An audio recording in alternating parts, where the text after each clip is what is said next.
এই দোয়াটি যদি আপনি 7 বার পড়তে পারেন, আল্লাহ তাআলা দুনিয়া এবং আখিরাতের দায়িত্ব নিজে গ্রহণ করে নেবেন।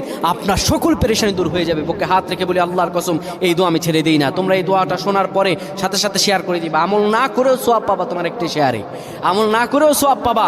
আল্লাহ তাআলার সওয়াব দান করবেন, রিজিকে বরকত দান করবেন, মনের আশাগুলো পূরণ করবেন। ও আমার প্রাণের ভাইয়েরা, বিশ্ব নবী মুহাম্মাদুর রাসূলুল্লাহ সাল্লাল্লাহু আলাইহি সাল্লাম বলেন, কোনো ব্যক্তি যদি এই দোয়াটা 7 বার পড়তে পারে, দোয়াটা হলো হাসবি আল্লাহু লা ইলাহা ইল্লাহু আলাইহি তাওয়াক্কালতু ওয়া হুয়া রাব্বুল আরশিল আযীম। কোনো ব্যক্তি যদি এই দোয়াটা পড়তে পারে খালেস অন্তরে সকালে 7 বার আর মাগরিবের পরে 7 বার পড়তে পারে, আমার আল্লাহ রাব্বুল আলামিন বড় বিপদ থেকে তারে বাঁচিয়ে দিবেন। তার দুনিয়া এবং আখিরাতের দায়িত্বগুলো আমার রাব্বুল আলামিন নিজে গ্রহণ করে নেবেন। আল্লাহুম্মা আমিন।